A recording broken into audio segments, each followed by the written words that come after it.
Simulated universe, despite how good the concept may seem, does not count as legitimate endgame content for a vast majority of players. And here's why. Once you reach a certain Trailblaze level and once your characters are geared enough, Simulated Universe does not become hard. One of the biggest advantages Simulated Universe had was that when you were under-leveled and under-geared, you had the ability to pick cards to make the builds more interesting. This meant that if you didn't have enough damage to begin with and your characters weren't level 80 or didn't have Eidolons, you could get cards to either give them Eidolons, like here, or increase their damage. Both of these, all of these in fact, were very useful.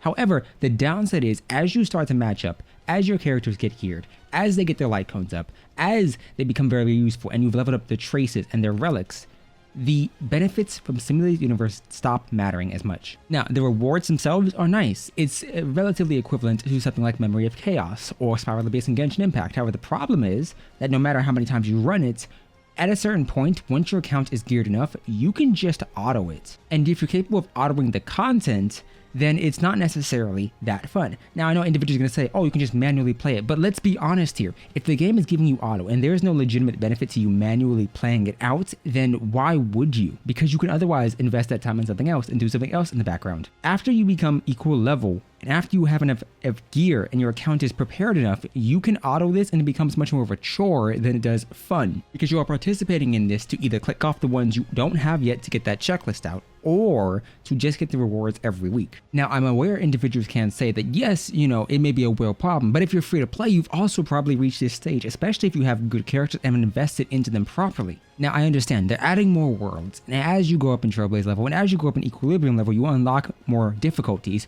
but beyond that first and maybe second attempt at that new world difficulty, it doesn't matter as much.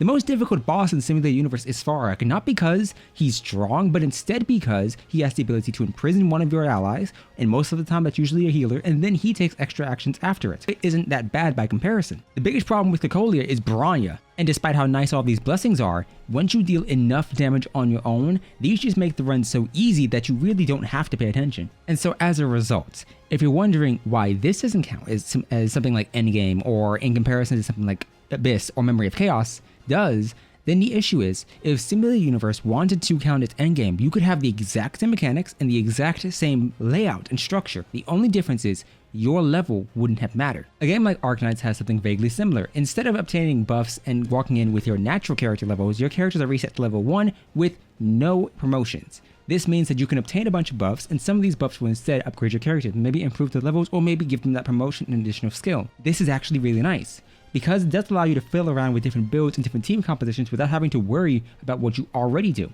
In this instance, if you want to clear Simulated Universe, all you legitimately need to do is build up your characters first. Yes, you can go in, but if you go in naturally with underleveled characters, you're praying for good RNG, and you won't be able to clear content outside of that.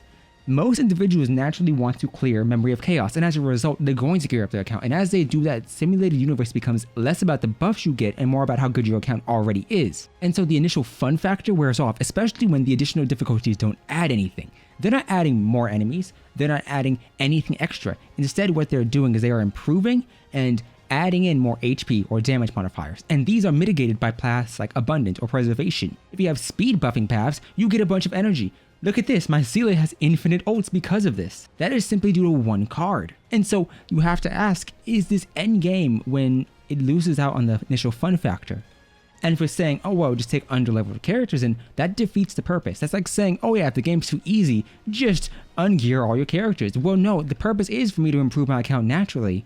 But if this is a core feature in the game and individuals want to clarify and say that it's endgame, then we need to have a discussion about this. Can Simulated Universe be fun? Yes, it can be wonderful. However, as you get stronger, whether that be you improving the characters you already have or not, you naturally become better at this to an extent to where the auto combat can complete it for you. As you've seen here, I haven't visited Herta once. I don't even know what buffs I have, but I'm gonna fully auto this the entire time. I don't even have the secondary level to my hunt path. My hunt path isn't complete. And yes, you can say, oh yeah, you have Eidolons in your characters and that makes a difference. Well, realistically, you get one free Eidolon in this Simulated Universe run to begin with.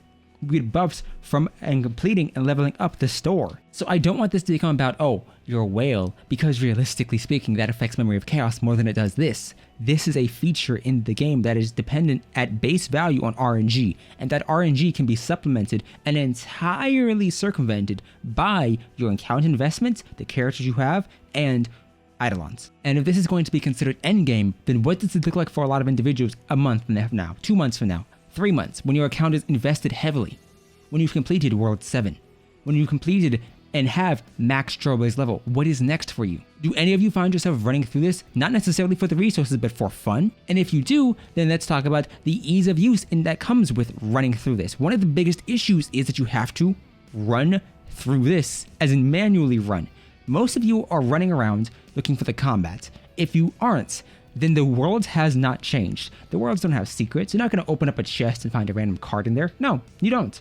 You just fight the same enemies. And if you have Zeal, you can run through that. And so if the game itself does not change difficulty inherently or does not offer you anything in the world, why would you run through it intentionally? If this wants to be endgame, it needs to adequately give players a reason to, in any circumstance, care and run through it themselves. Memory of Chaos gives you gems, gives you rewards, and the next patch will be giving you a free Yukong. Outside of this though, the universe is only run either for the resources it gives, which are minimal at best. I'm going to be blunt with you. The resources are not worth the time a lot of individuals may put into it. Yes, it's free, but if that's your standard for if it's worth it, then honestly, raise them up. As you see here, I fully autoed. And for those wondering, these were my curios. These were the buffs I picked up. I did not upgrade a single one. And so if we're looking at Sim of the Universe and we're saying this is the end game we want, what is it that we actually are expecting? If it's RNG mechanics, we can do that, just reduce the levels to 0, to level 1, and then have us pick up cards that increase our levels further down the line, or increase our Eidolons or light cones. Yes, it's more complicated, but it also means that everyone has a level playing field and you can't circumvent this in other ways. If the factors that would normally help me get through Memory of Chaos also apply to Simulated Universe, then what is the difference between Simulated Universe and Memory of Chaos? The difficulty in Memory of Chaos is there. If Simulated Universe wants to be considered endgame, then it needs to provide me with a reason to go back to it. That doesn't have to be difficulty, it could be fun factor. But the fun factor is lost when I can clear the content just as easily with a Yanqing, with any character I have. And the builds are RNG, so the RNG doesn't let you say, hey, I'm going to test out my level 20 or level 30 Arlen, or my level 20 Su Shang, because there's no real reason to do that. The rewards don't change. You don't get anything extra for taking more time. And realistically speaking, clearing the stages after you've already cleared them once doesn't net you any additional rewards, so why would you? And that's the big question. Endgame has to answer the question of why would a player want to do this? Why do you try so hard in Memory of Chaos? Well, you want these gems. You want to be able to purchase the like. Why do you try so hard to clear additional stages? Well, you want to get more of these materials because these are all valuable. Here, why would you? After you've unlocked these points, why would you go back again? You don't get these for free. You don't get anything for free. You don't get the experience for free. So it's not pushing your account further. The mats you get aren't trace mats. So once again, it comes down to why. And if you can't answer why, I don't think it's worthwhile. At most, an average individual will do this twice just to get the 12,000 and just to unlock all these. But realistically, a lot of people won't even get to this stage. They'll be like, I'm at 10, I'm at 12 or 11, I'm fine.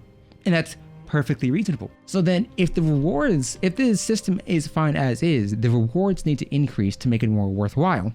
2 standard pulls would be nice. These immersive wires could be really useful. Double them to 8 though once you reach Trailblaze level 60 or 65. But what's your thoughts? What do you think of a Simulated Universe? Do you think it needs more? Do you think it's fine as is? Are you under the assumption that once they add this additional world, it would change everything? Or will you just do 3 to 4 runs to unlock each of the basic standard values and then move on with your life? I'd love to hear your thoughts down below. Consider joining the server and I'll see you next time. Goodbye.